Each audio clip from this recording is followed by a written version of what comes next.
Wines present Suspense.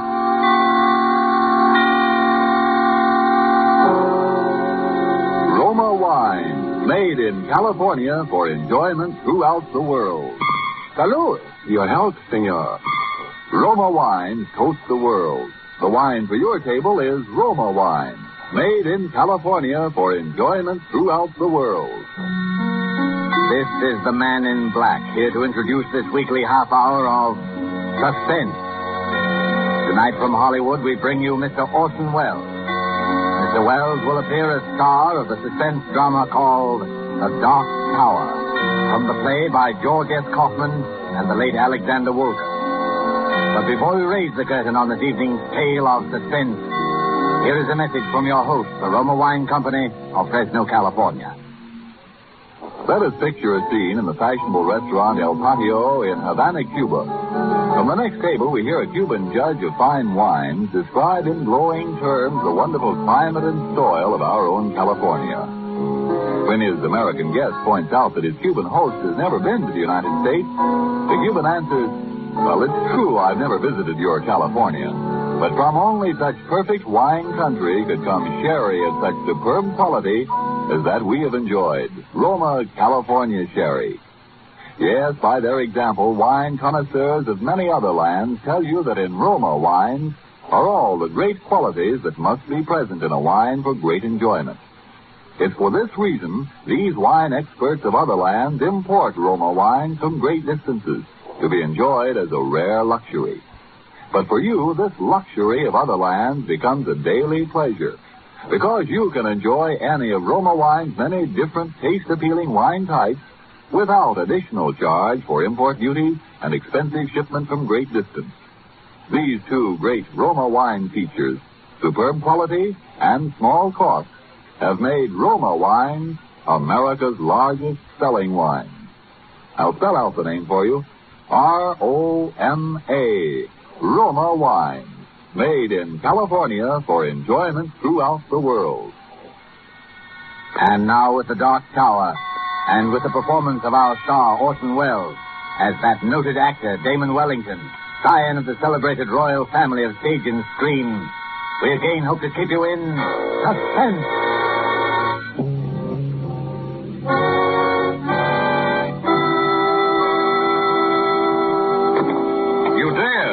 You dare call me a ham?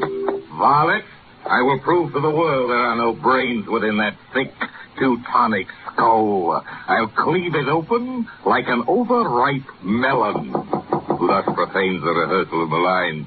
Enter, if thou art man of woman born. I fear thee not. Hello, Damon. Ben Weston, you old son of a gun. I heard you were back from the coast. What news on the Rialto from that cesspool of the arts known as Hollywood? Have they turned my picture to the wall at the Brown Derby yet? No, it's still there. I despise myself for wanting to know, of course. It's marvelous to have you back, Ben, old boy. Seen Jessica yet? Yes, I've seen her. Isn't she looking fine?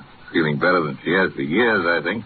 You got a great thing in this play, Ben. Changed quite a bit from the original, of course. Sort of a satire on the family.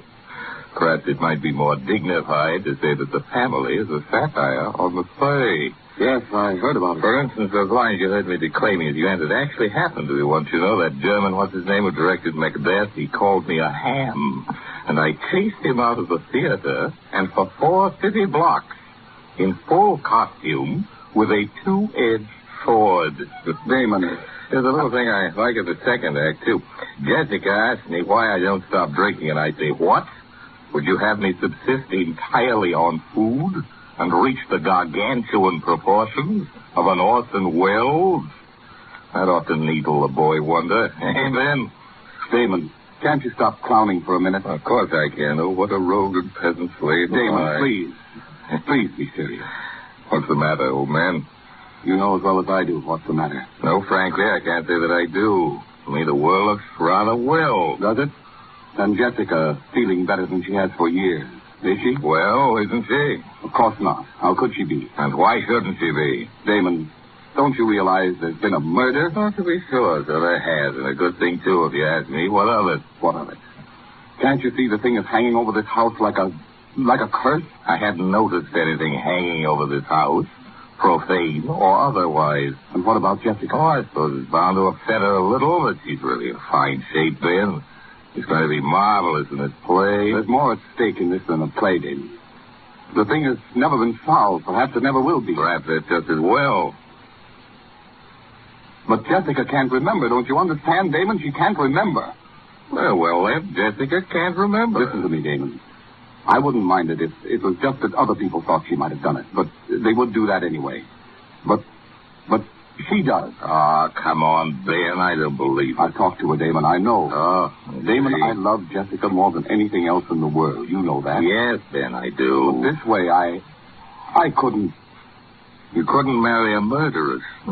I just think it would be rather exciting. Now that you mention it, I rather wish I had. Instead of some of those I did marry. Damon. I'm sorry. Pretty serious to you, isn't it, old man? Did you think it wouldn't be? Well, to tell you the truth, Ben, I hadn't thought about it at all. That's the trouble with being an actor. As long as your heart's good, you don't give a hang about the rest of the play. You told Jessica? Yes, we had a long talk. How did she take it? You know Jessica. She carried it off, of course. Ben, you know, in spite of all our histrionic bickering, I'm rather nuts about Jessica myself. I know you are, Damon. I have no very fundamental objections to you either. I would describe you, my dear Benjamin, as adequate. Thanks. So I think perhaps you and I'd better have a nice, long, heart-to-heart talk. What good will talking do? I think if you'll do the listening and let me do the talking, you'll see. Lend me your ears. I will a tale unfold. Oh.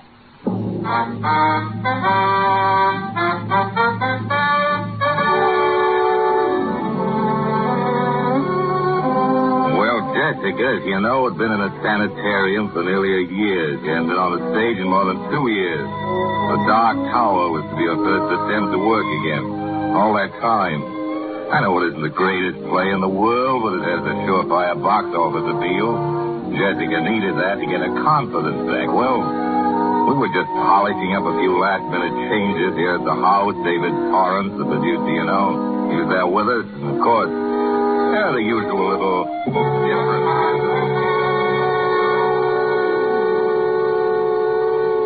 And another thing, Damon. When you kick me in the middle of the second act... Where? You know perfectly well where. Is it absolutely essential that you boot me halfway across the stage? What do you want me to do, pull my punches? That's one of the high spots of the show. It may be a high spot to you, darling, but it's just a black and blue spot to me. Very well. Henceforth, I shall appear for the second act on crutches. You know, Uncle David, that's not a bad idea. Oh, now, Damon, let's be serious. There's a lot of work to do. I'm quite serious. I could throw him at her. You might try throwing me at you once in a while. The use of having a play is you just make up the lines as you go along. The critics thought my ad-libbing very witty, remember, dear? Oh, Damon, you're such an insufferable ham. A ham? A ham? Me? A ham? Now, children, please. I fail to see why I should permit that little minx to insult me with impunity, David. How dare you speak to me that way? You started it. I did not. You started. You called me a ham. You are ham. Minx, minx, minx! Stop that brawling. But soft. What light through yonder window breaks? It is the east, and Martha is the sun. I quite agree. What? That you're a ham. Gad, I'm beset by harpies. David, haven't you any control over these hirelings of yours? Oh, I'm only the producer, my dear Martha. You at least are a member of the family. And you at least can quit? We're terribly sorry, Aunt Martha. We've been a nuisance, I know, and I apologize. Damon, Yes? I even apologize to you. Don't be silly, Jim. I've been much worse, I know, but I've really been terribly keyed up working again, and, you know, Ben is coming east for the opening. Love rears its ugly head. Don't be horrid, Damon. It's all right. I couldn't even be angry if he was. Anyway, I'll have a husband to protect me by this time next week. I can lick him with one hand tied behind me. Damon, seriously. I know I owe you an awful lot. Me? I hadn't actually realized how far I'd gone. These last 6 months have been like coming alive again. the play, and then... Thanks, Damon. Good Lord. Now I think I'll dress for dinner. Let's all go out to the... I'll get it. Aunt Martha, where would you like to go? To a rest home. Hello? Who? No. No, he's not here. He's not here, I tell you. He's dead. Oh, darling, what is it? It was for Stanley. For Stanley. Yes. Never mind, darling, it's all right. Just some fool who didn't know. Of course. Damon, you take David and Martha out to dinner, will you? I think I'll lie down for a little while. Oh, come on, Jess. You mustn't let a little thing like that upset you. I know, but I'm awfully tired. Please. Jessica! You'd better leave her alone for a while, Martha. Oh, I suppose so. It was for Stanley Vance, the husband, huh? Yes. He's dead, you say? You might as well tell him about it, Martha. I was always for telling about it. Well, you don't have to. I'd rather. He was the cause of her breakdown, of course. Should have been an actor. That's why Jessica married him. She married him because he forced her to marry him. Ah. He controlled that girl's mind like some sort of fiendish My hypnotist. dear Martha, I've always said that if Jessica was fool enough to marry a psychoanalyst... Damon, stop playing the heartless brother. You saw what Stanley did to her. I was in Hollywood. Perhaps that's why Damon went to Hollywood, huh? Well, what did one do? She was legally married to the man. She'd listen to no one but him. Here's what happened, David. She went to this fellow to be psychoanalyzed, and in the process, something happened. I don't know what it was, but Vance acquired a power over Jessica's mind that was utterly inhuman. He married her quite frankly to have her support him. Then he found he'd overplayed his hand and sent her into a complete mental collapse. When he found he couldn't snap her out of it, and she was no longer a source of revenue to him, he simply decamped. You say Vance is now dead? We heard the happy news about 6 months ago. Some public benefactor had shot him. I've always meant to look that fella up. From that very day, she began to get better. From the moment she heard the news, it was as though a spell had been lifted. Now she's practically all well. You know, it's odd at that someone phoning for him after all these months. Probably the sheriff just catching up. Oh, I wonder who that could be. Damon, you don't suppose? I'll go. It may be a peasant with a petition. Good evening. My dear Martha, you are positively psychic. The Honorable Stanley Vance. Thank you. I trust the shock will not be too great. One knoweth not the place nor the hour when the bridegroom cometh, does one? My luggage will be here shortly. Listen to me, Stanley Vance. Good evening, Martha. I regret to arrive so unceremoniously. I have been ill. So we have been told. We have been assured, however, that your illness was fatal. Damon, I thought Stanley. Jessica, my poor, poor darling. Stanley. Oh, but you're ill, my dear, aren't you? You're ill. You should be resting. You're tired and exhausted, aren't you? Terribly, terribly tired. Yes. I am tired. Oh, great. Terribly tired. I'll take you up to your room, darling. I take it we still have the same room, Martha. Listen to me, Stanley Vance. The poor girl, you can see how weak she is. If you think you're going to stay under this roof for a single minute, get out. Very well. Get out. Very well, if you insist on being inhospitable, Martha. You'll pack your things, Jessica. We'll go to an hotel. Yes. Yes, Stanley. Jessica. But I'm so tired. Will you help me, Stanley? Of course I will, my dear. Come along. Stanley. Yes, Martha? All right, Stanley. You win. You're asking us to avail ourselves of your hospitality, Martha. Yes. You can stay. That's very sweet of you, Martha. Isn't it, darling? Yes. Yes, Stanley. But somehow, someday, there'll be a time of reckoning for you, Stanley Vance. And until it comes, keep out of my sight. The pleasure will be all mine. Come, darling. We'll go to our room now. Yes, Stanley. Damon. Yes, my aged auntie. Damon, what are we going to do? I don't know what you're going to do, Ducky. But I'm going down to the Lambs Club and have a quadruple scotch and soda.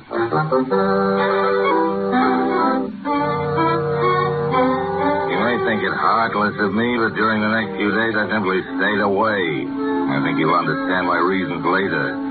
For Jessica, she was, of course, completely in his power again, and about a week later there appeared upon the scene a gentleman who was destined to play a very substantial role in our little drama. I think you've already met him, at least on one occasion. I'll get it, Jessica, darling. Hello? No, Mr. Damon Wellington isn't here. Can I take a message, please? Mr. Max Hartsfeld. Hartsfeld. I'll tell him you called, Mr. Hartsfeld. I really couldn't say. And you can come up and wait if you like, of course, but I can't promise he'll see you. Very well, goodbye. Jessica? Yes, Stanley. Do you know any friend of Damon's named Max Hartsfeld? No, Stanley. He seemed extremely eager to see him. He said he'd come up here and wait. Oh, I see. That's no matter. Tell me, darling, have you been feeling a little stronger these last few days? Yes.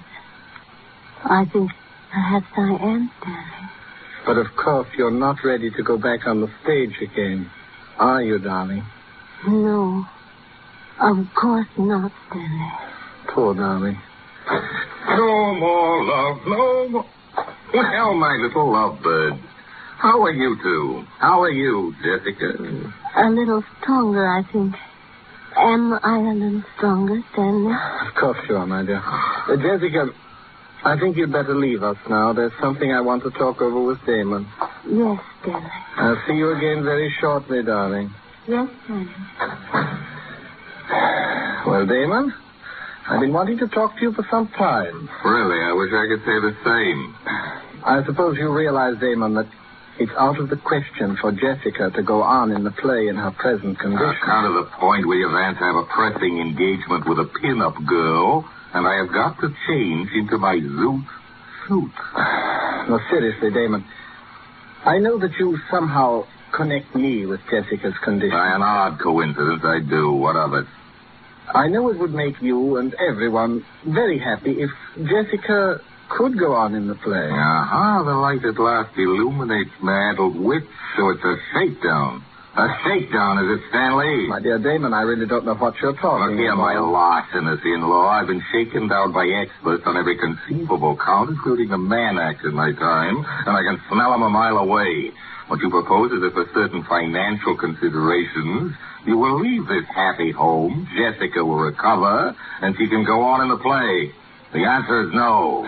There won't be any play without her, Damon. Are you suggesting that my name is not sufficient to draw the suckers? I can get a dozen people to play Jessica's part. Margaret O'Brien, Marjorie Main, Daisy, Agnes Moorehead. Makes no difference to me. Anybody at all. Don't try to bluff me, Damon. After all this build-up, you won't dare go on without Jessica. You little know me, Stinky.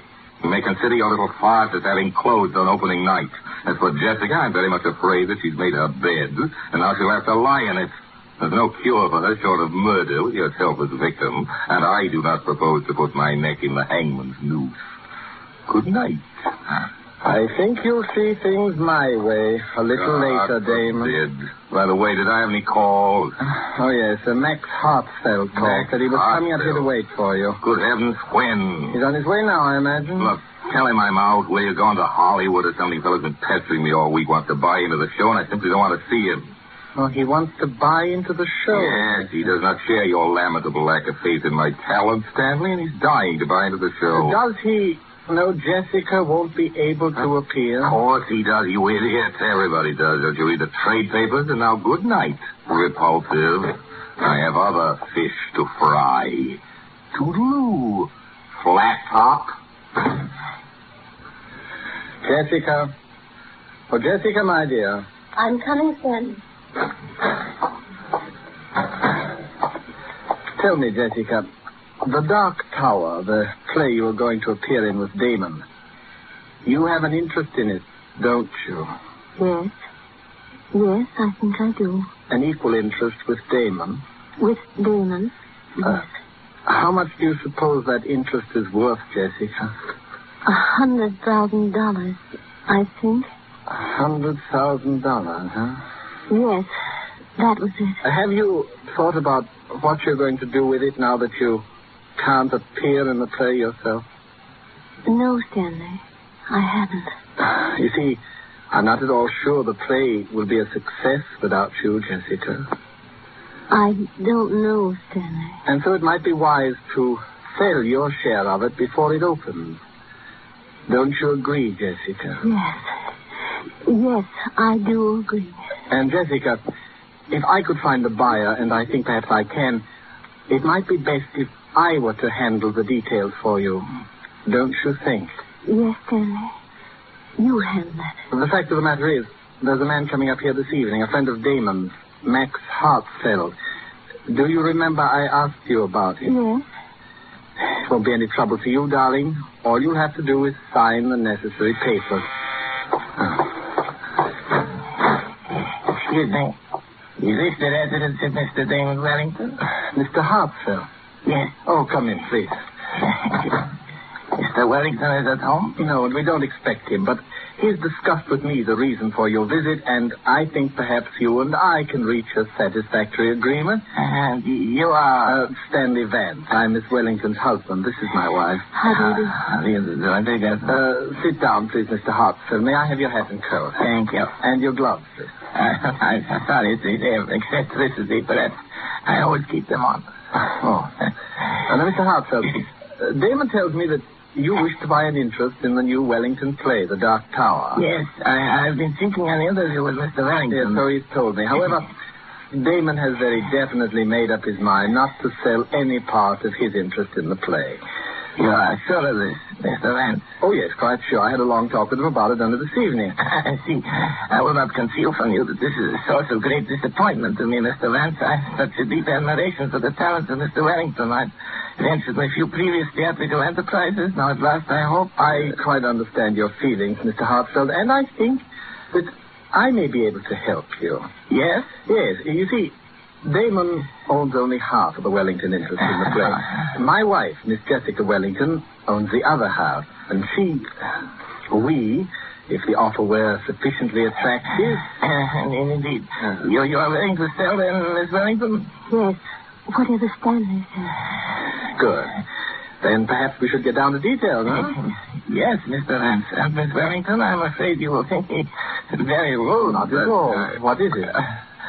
Since the talents of Miss Wellington's brother must be considered the very essence of our bargaining, and since you are acting as her agent in any event, I wonder if you'd forgive me if I asked that you and I conclude this part of our business alone, Mr. Vance. Oh, of course. Jessica will understand perfectly. Won't you, my dear? Yes, Stanley. Run along then, darling. I'll call you when we need you. Yes, Stanley.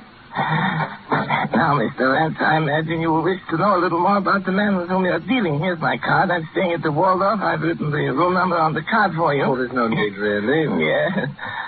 But before we discuss terms, there is one other thing. Yes? I wonder... You do not know me, do you, Mr. Vance? Know you? You do not know why I've been looking forward with such pleasure to an interview with you? Alone. I know. It's very simple. It's very simple, really, Mr. Vance. It's just that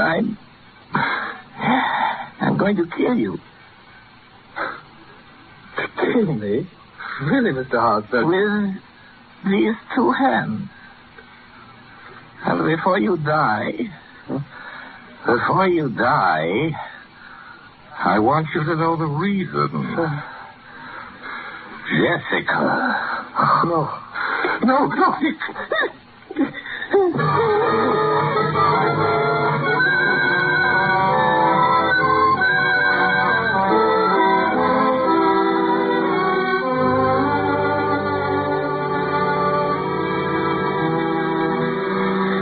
So you see, Ben, there is your murderer, Mr. Max Hartzfeld. And I hope you're duly grateful to him An elusive fellow, Hartsfield. The police have been trying to find him for 2 weeks. They never will. Left fingerprint, you see. He always kept his gloves on. It's an eccentricity. Wait a minute. Do you mean you? My dear Muttonhead. Listen, darling, the whole thing's perfectly clear. It's as plain as the putty nose on Max Hartsfield's face. I still can't get it into my head. Benjamin, if you don't know who Max Hartsfield is by now, you are the only person within the sound of my voice who does not. You mean you impersonated... Then it wasn't Jessica. Jessica? She never could have done it. The girl has talent, but no genius. But Damon, murder. Murder, he says. Dear friend, you share with me a guilty secret. Your lips are sealed. Come, in the words of Hamlet, never, so help you mercy. Note that you know aught of thee. Swear by my sword. What? Swear. I swear. Well said, old mole. Well, I think that winds up the case, Watson. Jessica will receive by registered post a signed confession by Max Hartsfield, bound in vellum. That should end her worries. You may consider it as my wedding present. It will be a work not without literary merit, although written lefty. I should prefer it to be published posthumously. I look forward to a long and brilliant career in the theater. I should not care to terminate it abruptly upon so paltry a characterization as the late Max Hartsfield. Music. Curtain.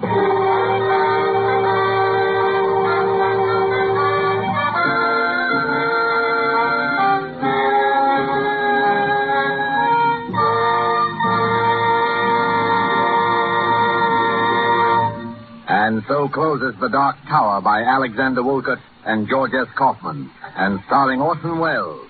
Tonight's tale of Suspense. Suspense is produced and directed by William Spear. If we could bring to this microphone a man typical of all Roma wine dealers, this is what he might tell you. I sell a lot of the good Roma wines. They are, you know, America's largest selling wines.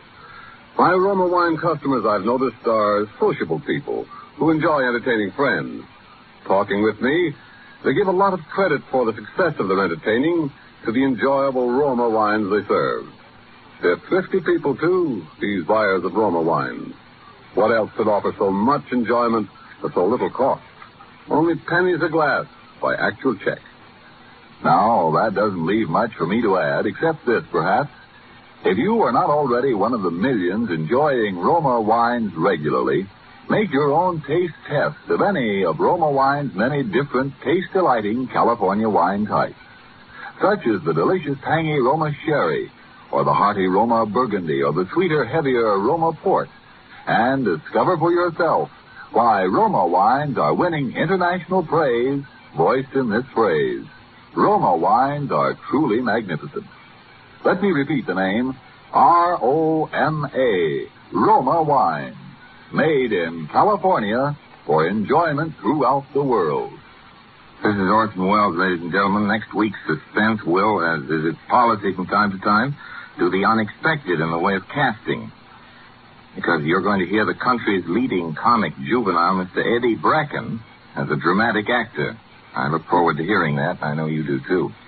Ensure your baby's future by ensuring your country's future. Buy war bonds for your baby today. Don't forget then, next Thursday, same time, you will hear Eddie Bracken in Suspense. Present